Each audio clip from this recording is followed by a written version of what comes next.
விஜய் மட்டும் பதவிக்கே வரக்கூடாது. கங்கணம் கட்டிய வாரிசு. பாஜகவும் ஒரு பக்கம் பெரும் ஆவேசம்.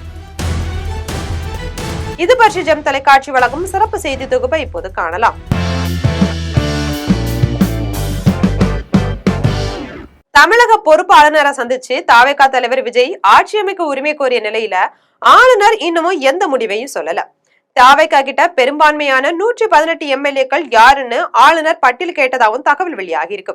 தாவேகாவுக்கு பெரும்பான்மை இல்லாத நிலையில திமுகவும் அதிமுகவும் இணைஞ்சு ஆட்சி அமைக்க போவதாகவும் கூறப்படுது. திமுக தலைமை நேற்று இப்படி ஒரு ஐடியாவோட அதிமுக தலைமையை அணுகிருக்காங்க. ஆனா அதிமுகவுக்கு இதுல பெரிய உடன்பாடு இல்ல. யதார்த்தமான முரண்பாடுகளை காரணம் காட்டி இதெல்லாம் சரிப்பட்டு வராது அப்படின்னு மறுத்திருக்காங்க. இதுக்கப்புறம் தான் இரு தரப்புக்குமே சில அதிர்ச்சிகள் காத்திருந்திருக்கு. உடன் நிற்பார்கள் அப்படின்னு திமுக நம்பிய காங்கிரஸ் ஆதரவு கடிதத்தோட விஜயை போய் சந்திச்சிருக்காங்க. அதிமுகவிலையும் ஒன்றிரண்டு முக்கிய தலைகள் தாவேகாவோட கூட்டணி சேரக்கூடிய முனைப்புல எடப்பாடி பழனிசாமியை நெருக்கடி கொடுத்திருக்காங்க. ஆனா பாஜகவும் விஜய் ஆட்சி அமைப்பதுல விரும்பல அப்படின்ற சொல்றாங்க. விஜய் செய்த சில காரியங்கள் பாஜக தலைமையை ரொம்பவே கோபத்துக்குள்ளாக்கி இருக்கு. அரசியல் வேறுபாடுகள் இருந்தாலும் விஜய் வென்ற உடனேயே பிரதமர் மோடி வாழ்த்து தெரிவிச்சிருந்தாரு. அதற்கு 20 மணி நேரம் கழித்துதான் விஜய் நன்றி கூறியிருந்தாங்க. அதுவும் வாழ்த்து தெரிவிக்கப்பட்ட மோடியோட ஐடியா டாக் செய்யாம பிரதமர் அலுவலகத்தோட ஐடியா டாக் செஞ்சு விஜய் நன்றி கூறியிருந்தாங்க. விஜயின் இந்த ஆணவ போக்கு டெல்லிக்கு பெரும் கோபத்தை ஏற்படுத்தி இருக்கு. அது போக காங்கிரஸோட ஆதரவையும் விஜய் பெற்றிருந்ததால பாஜக தலைமை ரொம்பவே கொந்தளிச்சு போயிருக்காங்கன்னு தான் சொல்லணுமே. இதனால டெல்லியில இருக்கக்கூடிய முக்கிய புள்ளி ரகசியமா திமுக தலைமையை அணுகிருக்காங்க. அதிமுக ஆட்சி அமைக்கட்டும், எடப்பாடி பழனிசாமி முதல்வர் ஆகட்டும், விஜய அதிகாரத்துக்கு வரவிடக்கூடாது அப்படின்ற மெசேஜ் திமுக தலைமை கிட்ட சொல்லப்பட்டிருக்கு. திமுக தலைமையை விட வாரிசே விஜய் ஆட்சி அமைக்க கூடாது அப்படின்றதுல ரொம்ப தீவிரமா இருக்காங்க. வாரிசோட விருப்பத்தால அந்த மிக முக்கிய விஐபி புள்ளி கொண்டு வந்த மெசேஜ திமுக தலைமை தீவிரமா ஆராய்ஞ்சு பார்த்துட்டு இருக்காங்க. இதை தொடர்ந்து திமுக மேலிடம் எடப்பாடி பழனிசாமியை தொடர்பு கொண்டு இந்த ஐடியாவை மீண்டும் வலியுறுத்தி இருக்காங்க.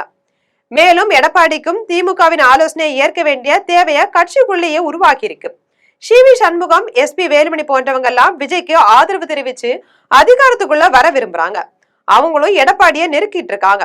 நேற்று வந்த விஜய்க்கு ஆதரவு தெரிவித்து அதிகாரத்துல ஒட்டிக்கொள்வதை விட திமுக ஆதரவோடு ஆட்சி அமைக்கிறது மேல் அப்படின்னு எடப்பாடி கணக்கு போட்டிருக்காங்க.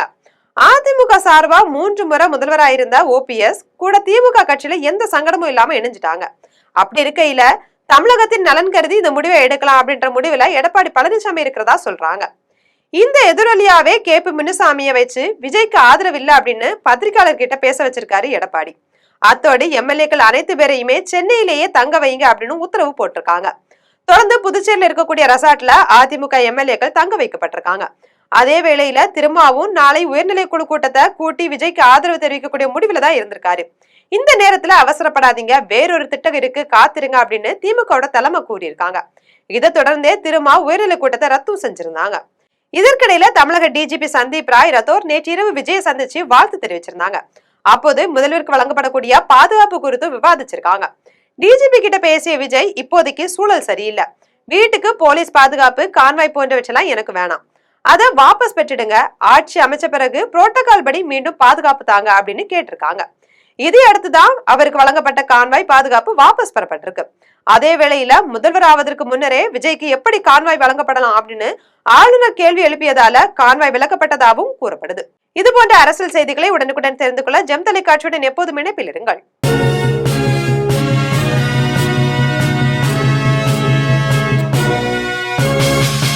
உடனுக்குடன் அப்டேட் தெரிந்து கொள்ள ஜெம் டிவி தமிழ் ஆப்பை இன்ஸ்டால் செய்யவும்.